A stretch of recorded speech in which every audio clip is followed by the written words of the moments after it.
asalaamaaleykum mbooloo mi maa ngi leen di nuyu seen tur ak seen sant di leen jaajëfal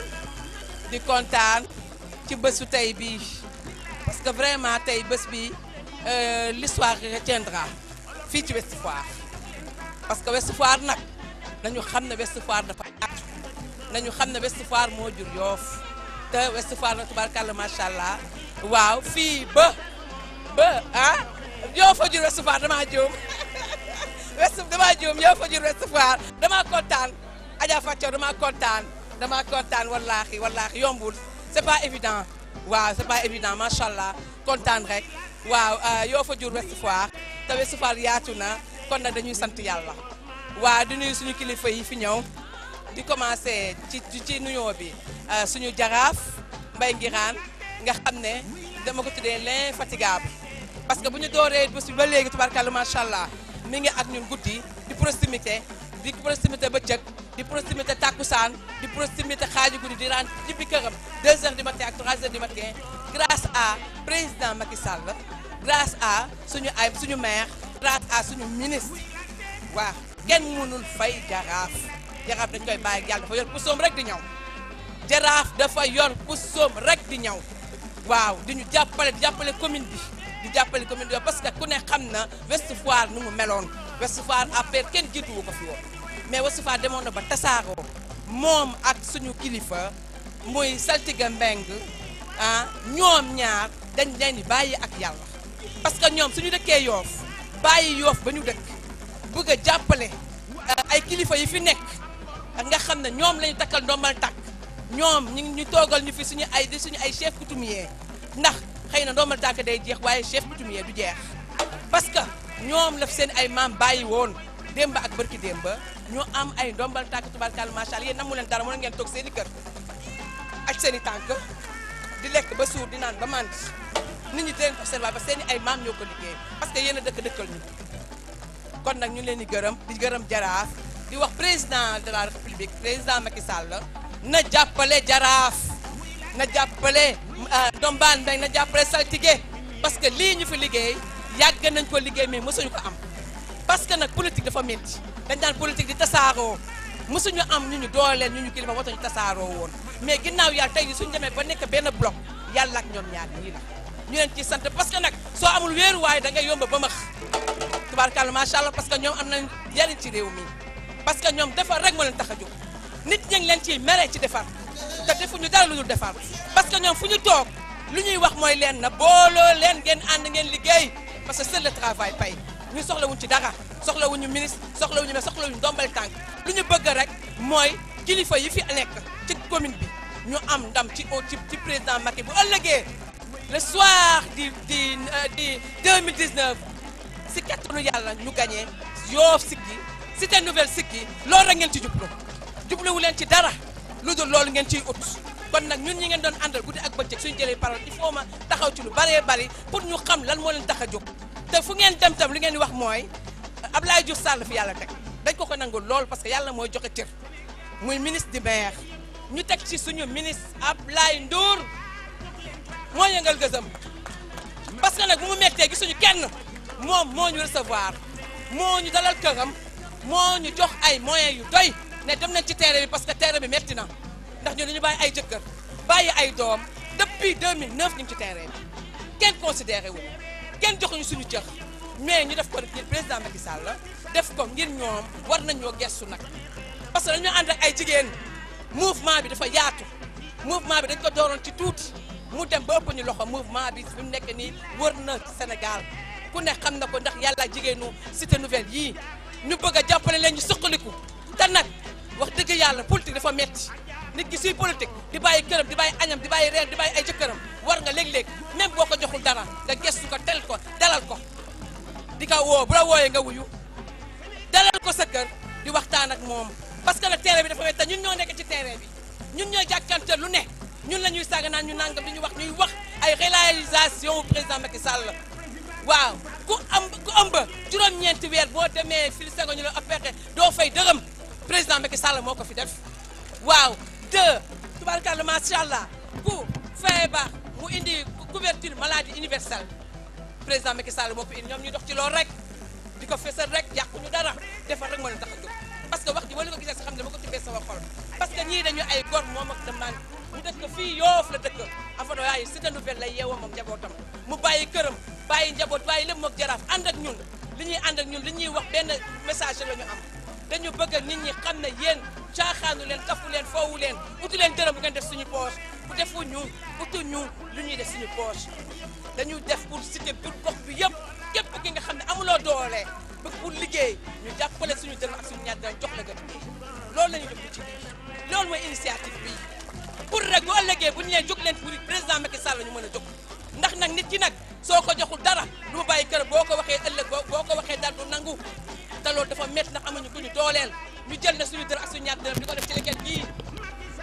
ana leket gi di ko def ci leket bii pour luñ ci am boole ko dugg ca gox goxaat yi mu ngi nii réaction du président Macky Sall dès le premier tour jubluwuñ ci dara ñi ñuy wax nag ne dañ koy ut pour suñu poche intérêt personnel taxuñu jóg intérêt général moo ñu tax a jóg pour élire le président Macky Sall dès le premier tour moo ñu tax a jóg waaw pareeguma damay remercier ñu tax a jóg parce que ñun ñoo leen tax a jóg ñu bàyyi seen i ay kër ay kilifa lañu ñëw dooleel suñu bés te mënoon nañu tuutil kon nag damay remercier ñu fi toog ñëpp ñun ñoo ayee dañuy remercier ñëpp di remercier kilifa yu toog waaw di remercier jaraaf di remercier saltige mention spéciale jërëjëf ñu ngi leen di gërëm di leen di sant ak seen i soxna di gërëm délégation bi jóge ci mairie bi Abdoulaye Diouf Sarr yebal leen fi di suñu ministre di suñu maire dañ ko nangu nag toog parce que nag yàlla mooy dogal te yàlla mooy joxe ndam ñoo joxe ndombal tànk su ko joxe ni da ko koy nangu ñu nangul ko ko ndax ñun ay jigéenam lañu waaw mu yebal fii Ibrahima Fall mu jiite délégation bi Ibrahima Fall maa ngi lay nuyu monsieur le maire waaw ak délégation bi nga àndal yëpp di nuyu di nuyu suñu DAGE du président Ablaye Ndor ku yëngal gësam ku yëngal gësam ku yëngal gësam ay ma ne ku yëngal gësam DAGE dara suñu xel DAGE lañu moo ñëw jekk ci suñu liggéey di ñu jàppale mu mettee àll bi metti lool ñu nekk ci mbedd duñu añ duñu reer duñu ndekki DAGE moo ñu dalal kon nag soo jëlee parole il faut ma jaar ci jaarat daf ñoo jàppale te yàlla tax ndax ñun jàppale jot na parce que yàgg nañ ci terrain bi depuis yow da ngaa xam ne fi sa tànk sa mag tegoon tànkam rek nga bëgg a teg sa tànk nga ne madame Touré Fatou Gueye Diallo initiative bi ngeen am sama dërëm ak sama njaay lu muy tuuti dina leen jàppale nga ñëw jàppale ñu si liggéey bi jërëjëf ak délégation bi nga àndal yëpp ndax gis nañ ko nag jërëjëf di gërëm suñu gendarme suñu militaire di docteur Sarr ca Wakaam di nuyu docteur Sarr moo ñu dalal keroog ci Wakaam dalal ñu dal bu neex teral ñu jox ñu lekk jox ñu naan te keroog metti na yaa ñu dalal jërëjëf docteur Sarr di gërëm délégation suñu chef coutumier suñu grand sëriñ Ablaye Matar muy délégation bii jóge Dakar di leen remercier bu baax te sama frère délégation muy Madiane kii moo ma yar mel ni tuuti moo ñu dalal ci këram Alaaji Ablaye Matar ñu ngi koy gërëm di ko sant ñu ànd suñu kilifa yi dem ba Dakar fekk ko këram mu dalal ñu teral ñu dañoo daw ba suñu essence jeex suñu oto paan mu yëkkati ay bon essence jàppale ñu yëkkati ay moyens yu bari jox ñu ba pare dalal suñu xel kilifa yuy jege ca Ablaye Matar ne ko waaw Ouest Foire jigéen Ouest Foire nee nañ ñu ngi koy gërëm di ko sant di ko ñaanal yéen bi yàlla na oyof Diop Matar yàlla na oyof ñu ngi koy gërëm di ko sant di gërëm suñu chef de quartier yi di gërëm suñu notable gox di gërëm suñu communication traditionnelle di suñu frère di suñu niyaay mu dalee ñoo tam këram démb muy Abdou Aziz Mam Fama bañ na seeti jee démb sa kër da nga ne man ci gox bi laa dugg ci gox bi laa yeewoo kon yéen bu ngeen jógee ne da ngeen di jëfal gox bi dama ciy jàpp wax ju ñu neex wax ju sedd suñu xol kon nag jërëjëf ñu ngi lay gërëm di la sant waaw gërëm docteur pikiir samay doon yow yaay docteur si biir këram docteur Ndiir jërëjëf Ndiir parce que nag bu ñu nekkee ci àll bu mu metti gisuñu kenn dañoo teg sëkk dalal ñu yaag sa soxna dalal ñu dalal suñu xel bu ñu dawee daw ba sonn kër jaraaf la ñuy añee yendu kër Ndambaan ñëw sa kër gi docteur Ndiir yaa xam li nga bëgg a soxal yal na ko yàlla defal docteur ñu ngi lay gërëm di la sant kontaan nañu di gërëm délégation bii ñëw yëpp di gërëm suñu ay chef de quartier di gërëm suñu imam ñu ngi leen di gërëm ñoom ñëpp di gërëm tonton Aziz jërëjëf taxawaay bi rafet na ñu ngi leen di gërëm ñu ngi leen di sant jërëjëf di gërëm nag Laay Maxtaar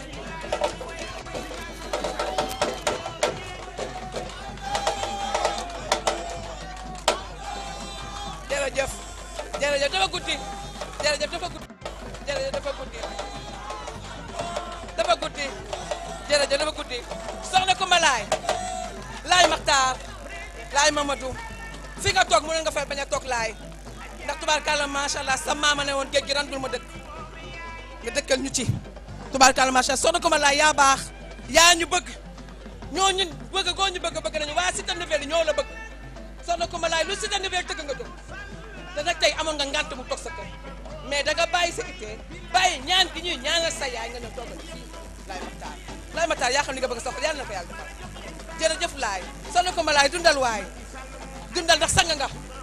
dundal ñu la jox sa wàccuwaay di kontaan ñu jël la def la suñu mère suñu marraine suñu yaay soxna Kumba ñu ngi lay gërëm Laay Maxtaar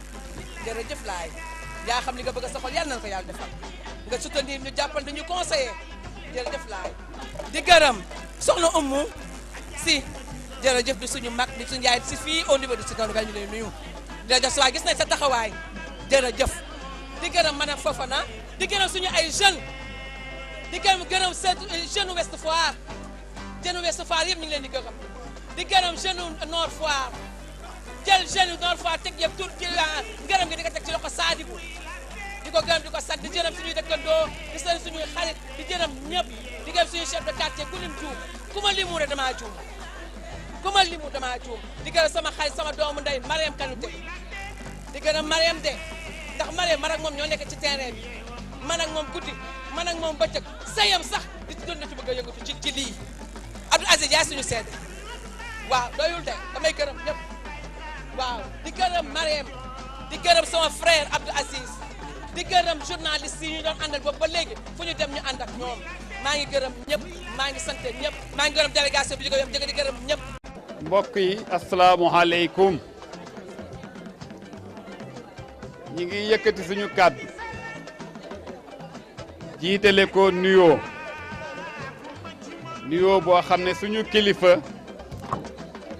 monsieur Abdoulaye Ndour ministre conseiller d'âge de la présidence de la République moo ñu ko jox ne suñu ñëwee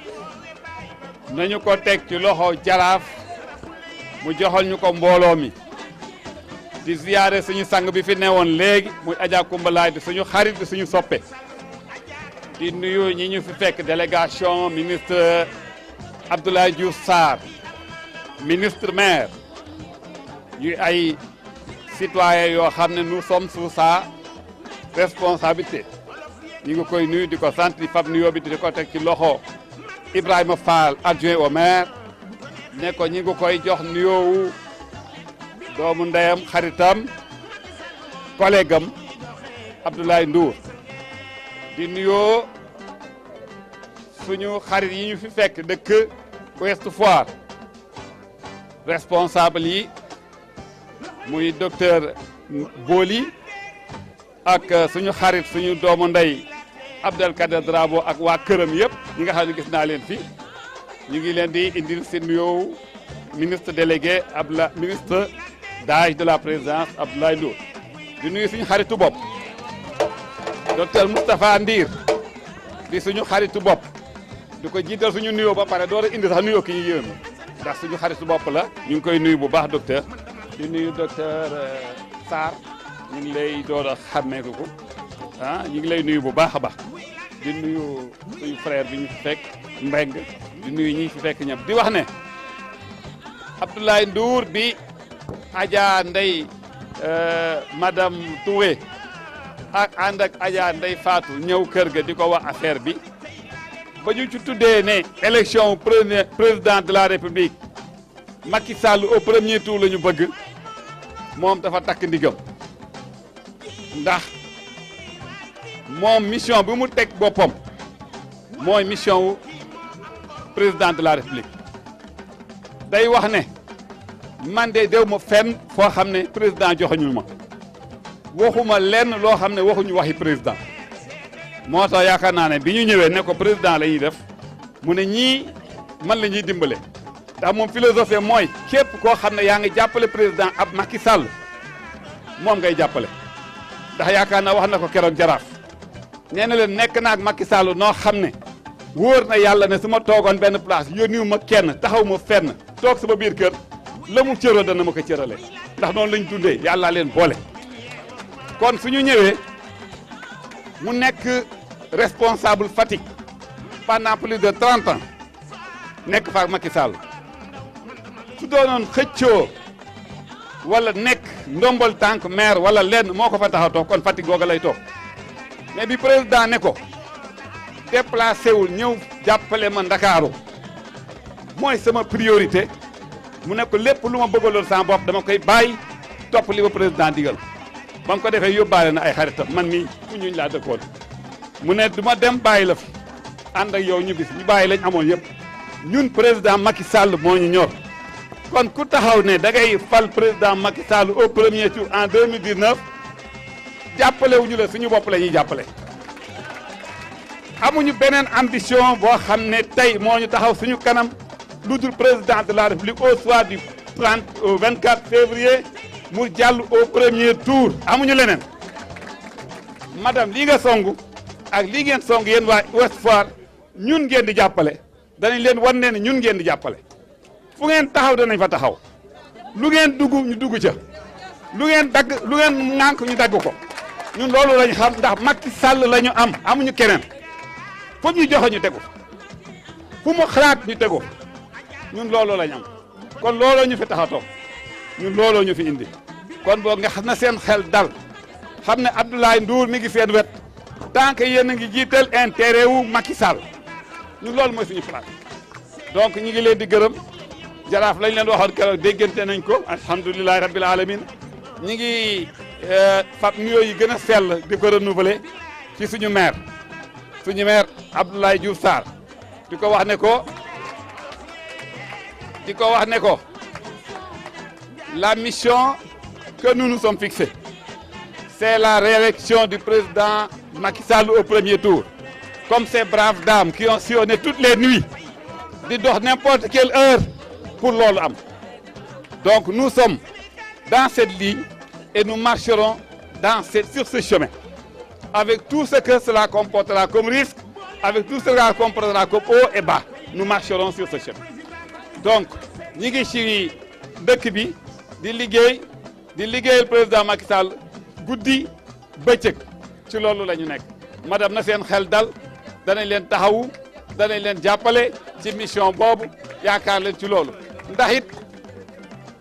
bëggatuñu bàyyi réew mi dem ci ay loxoy aventurier il faut que les gens soient sérieux la politique c'est une chose sérieuse bëgguñu li président Macky Sall teg nga xam ne jàppal nañu yoon ba 2035 ñëpp danañ ci gis seen bopp incha allahu ndax ku mag ñi ñaanal jigéen ñi boot la roggante la bul tiit da nga dem da nga réussir ci incha allah Macky Sall dana réussir donc na jeunes yi takku ci loolu gëm loolu ci ku fi jóge tey fexeel ba ne ku ci nekk tu te fais comme objectif je vais amener moi-même 10 électeurs fu ko ñëpp defee danañ am lu doy donc loolu mooy kii élection li koy préparer dès maintenant ubbi nañ liste yi surveiller les militants les amis les bonnes tous ceux qui sont avec vous ngeen dem ñooñu inscrire yore seeni carte ngeen dem wote ji loolu mooy gañaloo élection ci yooyu lañ leen di sant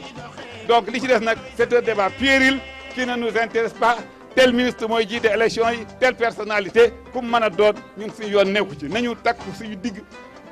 jàpp militants yi benn par benn sénégalais bu nekk ñu dem fekki la bu ñu xeeb kenn ñu dem ku nekk inscrire ñu surveiller processus bi loolu mooy yoon loolu dañu Abdoulaye Ndour sant ci incha allah su ngeen engagé wu ci loolu nous serons à vos côtés merci madame Kanouté madame Touré merci madame Diallo ci wax merci les femmes de Ouest Foire jërë ngeen jëf. may njëkk wax mooy dugal ko ci biir leget loolu mooy participation.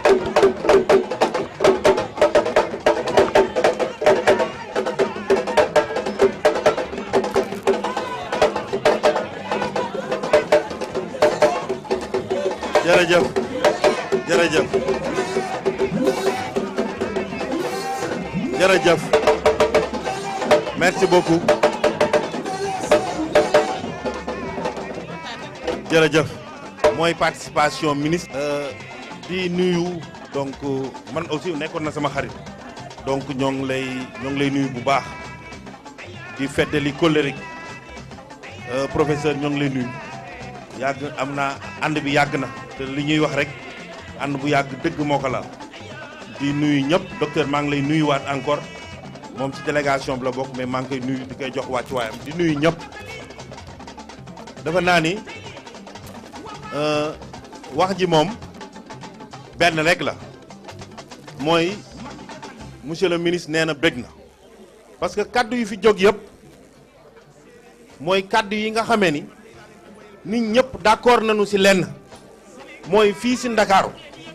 fii ci Yoff Abdoulaye Diouf Sarr moom moo fi nekk man de fekke naa benn réunion yi am présidence dama koy fekke dañ may woo bu mujj bi am na benn kilifa boo xamee ni nekkoon na Ndakaaru benn kilifa boo xamee ni dëkkul Ndakaaru mais nekk na Ndakaaru di yëngatu ci wàllu politique bi muy wax président dafa ni ka docteur a ngi ni toog fekkee na réunion président dafa ni ka noppil yow dëkkoon Ndakaaru kii mooy borom Ndakaaru moo dëkk Ndakaaru mooy Abdoulaye Diouf Sarr donc ñu gëm ni président dana wax ak ñëpp ñun sax dana wax ak ñun ak ñenn ñëpp dana wax ak ñëpp waaye ci wàllu Ndakaaru ak wàllu Yoff kenn la ci waxal muy Abdoulaye Diouf Sarr loolu mooy li am loolu mooy li ma fekke te jaraaf yow xam nga ni fekke naa lu bare loolu mooy li am te président am na confiance bu mag a mag a mag parce que ministre de la santé nag ah du ministre délégué du ministre conseiller ministre de la santé de l'action sociale mu def ko année bis année sociale du ministre délégué du ministre conseiller ministre boo xamee ni la ñaari ministre yooyu mu ni ministre santé ministre éducation ñoo yore réew bu jëlee santé bi jox ko Abdoulaye Diouf Sarr c'est parce que teg na ko fu leer mais aussi teg na ko ci kilifteef bi nga xamee ni ak taxawaay bi nga xamee ni moom lay taxaw moom la koy taxaw fii ci Ndakaaru moom la koy taxaw fii ci Yoff di rafetlu waxtaan bi mu ni woon bu ma ñëwee aussi naa nuyu madame Touré ak jigéen ñi mu àndal ñëpp parce que nag politique ay initiative la moom jigéenu Abdoulaye Diouf Sarr la foo ko gis muy dox bul chercher loolu lay dox ak lu muy lijjanti xamal ni mi ngi dox ci loo xamee ni lu war a neex Abdoulaye Diouf Sarr donc madame Touré au nom de Abdoulaye Diouf Sarr ministre maire de Yoff ñoo ngi lay féliciter bu baax a baax a baax di terminer ci ñaari kàddu ñoo ngi jëm ci élection 2019 wax nañ ko fii ci lu bare ñun ay acteurs politiques la élection yi ñu jëm il est vrai que président am na ay militants ba pare ñoo ngi ci parti bi ñii ñoo ngi ci Benno Bokk Yaakaar ñii ñu ko bëgg la mais président wax nañ ko ay électeurs la soxla parce que ci carte yi la bëgg waaye Ndakaaru li nga xamee ni moo fiy voté dafa wàcc loolu moo tax ñu war a xeex ba nga xamee ni inscription yi ubbi nañ ko ñu jël ñi nga xamee ni c'est des primo-votants ñu jël primo-votants yi ñu inscrire leen en masse ba pare dugg wax ak nit ñi wax leen li nga xamee ni moom la président di def mais nag fii ci Yoff ñu wax aussi li nga xamee ni moom la Abdoulaye Diouf Sarr réalisé parce que nag liggéey na fi liggéey bu rëy ba xar kanamu Yoff changé na Ouest Foire dafa am mbëbët bu rëy ci biir Ouest Foire waaye problème mu suuf la ñu am suuf mairie yorul suuf état moo ko yor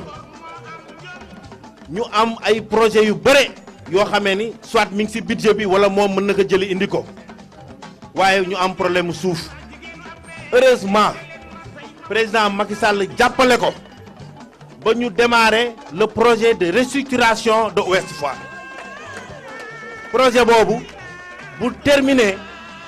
lépp lu jëm ci wàllu équipement collectif mu di wàllu école wàllu poste de santé wàllu gendarmerie lépp lu ñu jëm ci wàllu équipement collectif dana fi am parce que prévoir nañ ko ci loolu donc mu nekk un projet bu am solo projet de restructuration bi commencé na